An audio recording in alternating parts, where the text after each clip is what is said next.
বাংলাদেশের মানুষের প্রত্যাশা এই দেশে একটি গ্রহণযোগ্য নির্বাচনের মধ্য দিয়ে জনগণের সরকার প্রতিষ্ঠিত হোক এবং জনবান্ধব সরকার প্রতিষ্ঠিত হোক, এটাই হচ্ছে মানুষের প্রত্যাশা।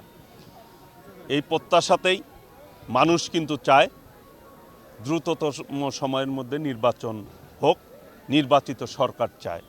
কারণ নির্বাচিত সরকার বুঝে জনগণের চাহিদা কি, সেই অনুযায়ী তারা পদক্ষেপ নিয়ে থাকে।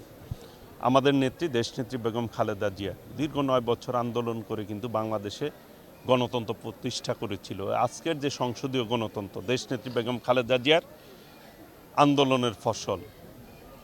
দেশনায়ক তারেক রহমান দীর্ঘদিন ধরে এই ভোটের অধিকার প্রতিষ্ঠার জন্য ফ্যাসিবাদের বিরুদ্ধে আন্দোলন করেছে। তার নেতৃত্বে বাংলাদেশের মানুষ ঐক্যবদ্ধভাবে এই ফ্যাসিবাদকে বিদায় করেছে, স্বৈরাচার বিদায় হয়েছে, খুনিরা পালিয়ে গেছে।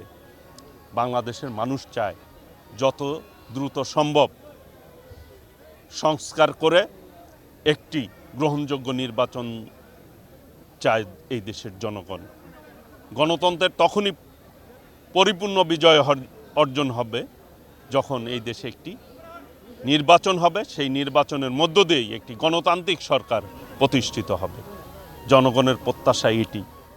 আমরা আমাদের দেশের মানুষের বিরুদ্ধে যারা অপপ্রচার চালাচ্ছে, পতিত স্বৈরাচার, পার্শ্ববর্তী দেশ ভারতে অবস্থান নিয়েছে, আমি মনে করি কোনোভাবেই একটি দেশের পতিত স্বৈরাচারকে আশ্রয় দিয়ে ভারত সঠিক কাজ করে নাই।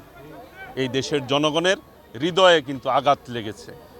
গতকাল বিএনপির অঙ্গ সংগঠন 3 অঙ্গ সংগঠনের নেতৃত্বে, যুবদল, ছাত্রদল, স্বেচ্ছাসেবক দলের নেতৃত্বে কিন্তু ভারতের হাই কমিশনারের নিকট একটি স্মারকলিপি প্রদান করা হয়েছে।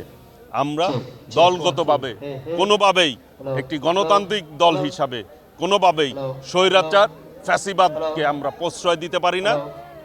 কাজেই এই দেশের মানুষ গণতন্ত্র বিরোধী শক্তিকে কখনো মেনে নেয় নাই, ভবিষ্যতেও মেনে নিবে না।